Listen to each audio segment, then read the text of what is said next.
The hip-hop industry is buzzing with beefs and gossip all day around, but some beefs are nothing but hyped up gossip that have no actual basis or facts. This time, we were being misled that there is bad blood between 21 Savage and Kendrick Lamar. Let's get to the bottom of this. Of course, this is all theoretical and based on a vague tweet, but it seems too much of a coincidence not to have crossed his mind. 21. Savage appears to have commented on the Drake and Kendrick Lamar dispute, according to a mysterious new tweet linked here. If you waiting for somebody else to go against me before you do, you're a sucker, he wrote on Saturday morning, May 11th, which is a fair description of what happened to the 6'6" god in this feud. After K-Dot openly mocked him and J. Cole on Like That, people detected further subliminal shots at Drizzy and concluded that all of the album's collaborators were explicitly against him. Of course, this is only speculation, and this tweet might imply anything, but it just fits together too neatly to avoid the assumption. Furthermore, 21 Savage performed his material with Drake on his ongoing tour, including a recent stop in Kendrick Lamar's hometown of Los Angeles. Given his long history of collaboration with the boy, no one expects him to abruptly change his tempo, but some people are misinterpreting his silence. Regardless, the Atlanta rapper is most likely just focused on himself and his profession right now, as his tour schedule is likely keeping him too busy to worry about anything else.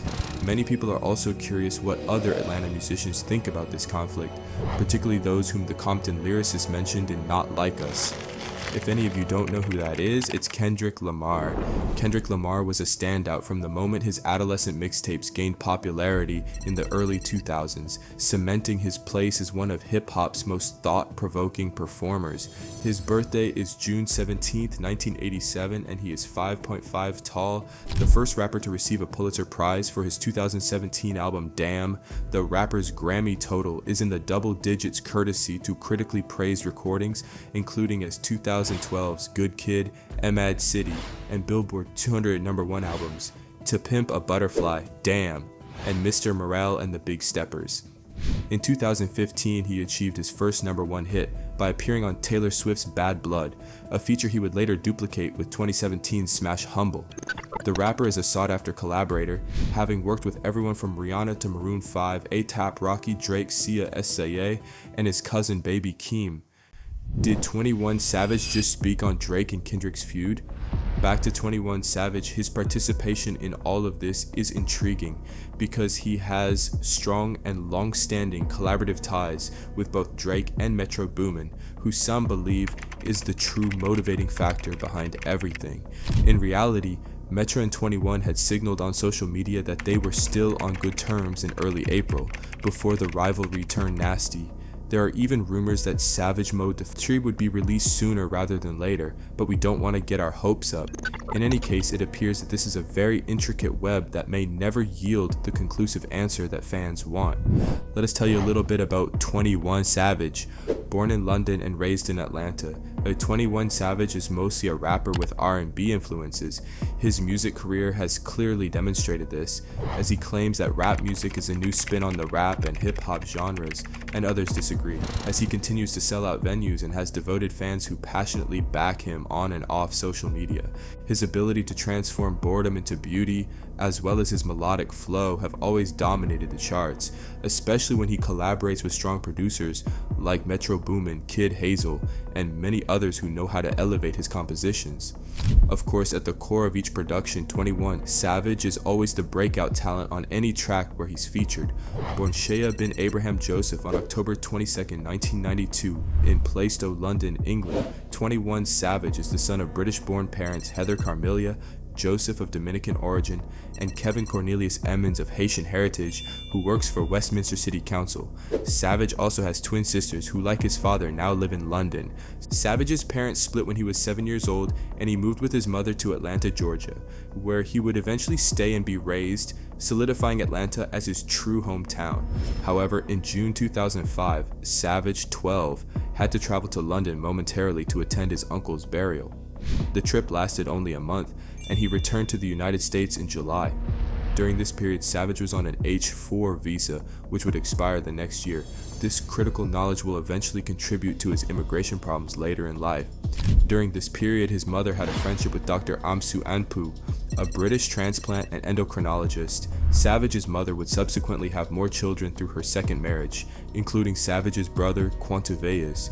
Tragically, his brother was murdered following a failed drug deal. Savage began having problems at school in 7th grade and was eventually permanently barred from attending any school in the DeKalb County School District after being caught with a gun on school grounds. As a result, Savage was put in schools outside of DeKalb County, but within the metropolitan area. Eventually, his attempts to enroll in other schools failed, and he was taken to a youth detention center. Following his release from the youth detention center, Savage completed 8th grade through an alternate program before returning to public high school.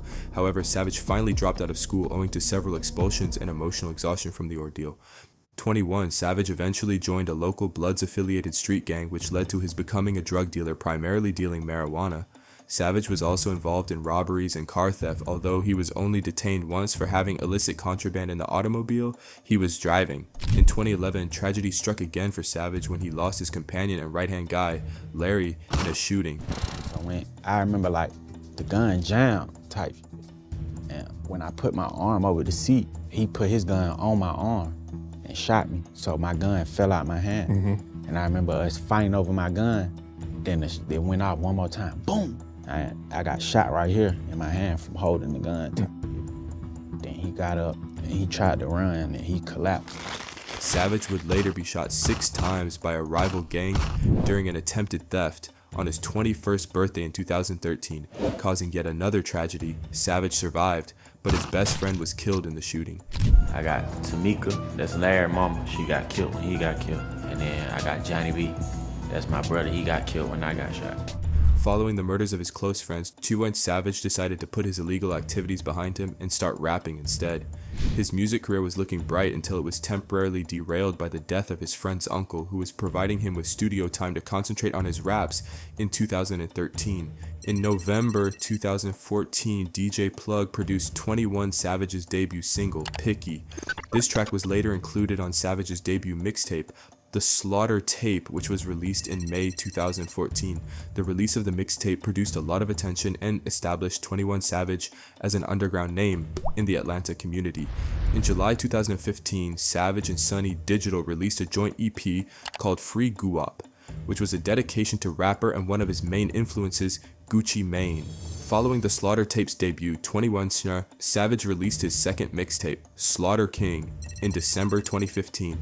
In July 2016, 21 Savage released his Metro Boomin produced EP Savage Mode. The EP achieved worldwide success when it debuted at number 23 on the Billboard 200, becoming Savage's highest charting EP as of August 2020. Following Savage Mode, Future's track X was certified platinum in the United States, coming what is Savage's first platinum record. Savage then announced in January 2017 that he had signed with Epic Records. At that same year, his rookie album Isa album landed at number 2 on the US Billboard 200 chart. The lead single from Isa album, Bank Account, also peaked at number 12 on the Billboard Hot 100. When 21 Savage appeared on Post Malone's record Rockstar, his career took off and he scored his first number 1 hit. The song was a major success, reaching number 1 on the Billboard Hot 100 and breaking multiple records, particularly internationally, including 8x platinum in Australia, diamond in Canada, Brazil, and France, and multi-platinum in other countries. Savage went on to work with several well-known rappers, including Offset, on a collaborative studio album titled Without Warning, which was produced by Metro Boomin. The album was released in October 2017 with the number 13 Billboard 200 charting single Ric Flair Drip, and received broad positive feedback from critics and fans. By April 24th, Savage was busy making guest appearances on Nicki Minaj and Lil Uzi Vert songs. Later, he appeared on the Sun Babies track Outstanding and the Block Boy JB Simi mixtape hit Rover 2.0.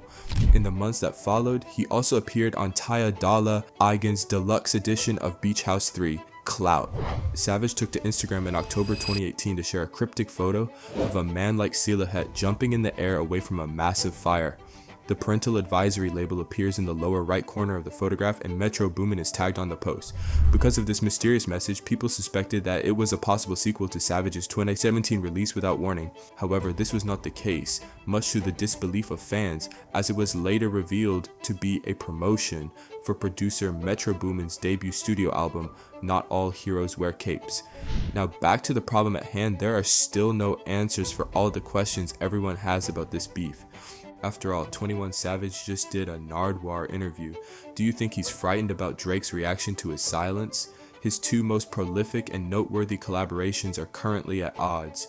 It's a difficult situation to be in, but one that we're confident will continue until the American Dream rollout phase ends.